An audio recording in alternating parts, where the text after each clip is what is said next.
खारिज किया जा रहा है।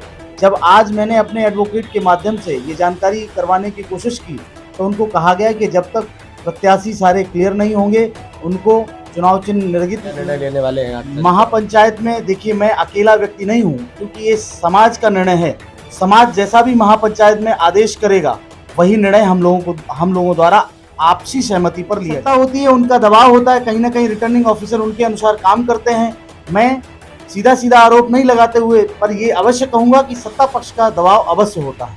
राष्ट्रीय जनसंचार पार्टी के लोकसभा कन्नौज के प्रत्याशी रहे ठाकुर अंकुर प्रताप सिंह हैं, तो उन्होंने 25 तारीख को नामांकन किया था। तो उसके बाद उनका अब पर्चा खारिज हो गया, जैसे उनको जानकारी मिली। अब उनसे बात करने का प्रयास करते हैं कि आगे उनका क्या निर्णय रहेगा। पर्चा आपका खारिज हो गया है जी। जैसा कि जो निर्वाचन आयोग के गाइडलाइन है उसमें ये होता है कि किसी प्रत्याशी का यदि कोई प्रपत्र नहीं लगा होता है, नामांकन दाखिल करते समय छूट जाता है, तो उसमें ये प्रक्रिया होती है कि एक नियत समय उस प्रत्याशी को दिया जाता है और उसको सूचना दी जाती है कि आप आकर अपना उस प्रपत्र की कार्यवाही को पूरा करें। और जहाँ भी प्रत्याशी रहता है वहाँ से उसके मुख्यालय तक की दूरी जितनी होती है उतना समय निर्वाचन आयोग को देना होता है। इस प्रक्रिया के तहत रिटर्निंग ऑफिसर द्वारा न मुझे इस संबंध में कोई भी जानकारी दी गई, न मुझे ये बताया गया कि आपका पर्चा क्यों खारिज किया जा रहा है। जब आज मैंने अपने एडवोकेट के माध्यम से ये जानकारी करवाने की कोशिश की तो उनको कहा गया कि जब तक प्रत्याशी सारे क्लियर नहीं होंगे उनको चुनाव चिन्ह निर्गत नहीं दे दिए जाते तब तक आपको कोई रिटर्न में कोई भी जवाब नहीं मिल पाएगा। अब आप चुनाव भी नहीं लड़ पाएंगे, क्या आगे क्या निर्णय रहेगा?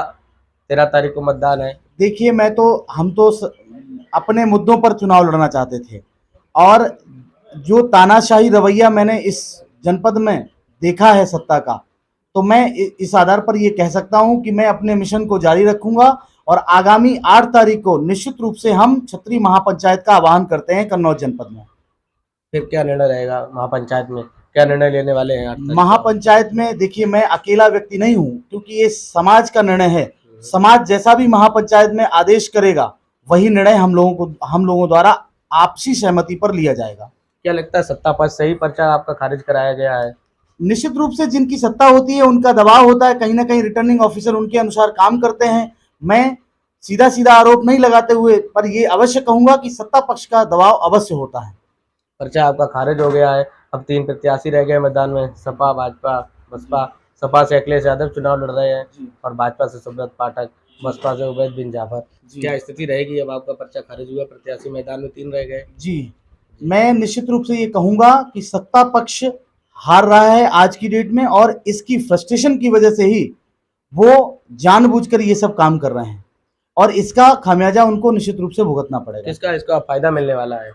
इसका फायदा जो मुख्य विपक्षी दल होगा उसको होगा।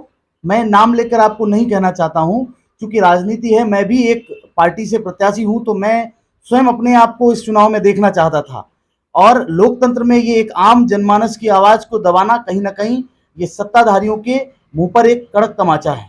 बिल्कुल, सत्ताधारियों के मुंह पर एक कड़क तमाचा है। इनका पर्चा खारिज कर दिया गया है। अब जो विपक्ष में भूमिका निभाएगा, कहीं ना कहीं जो सत्ता पक्ष है उसको भारी नुकसान होने की संभावना है। कन्नौज से दिलीप कश्यप, उत्तर प्रदेश।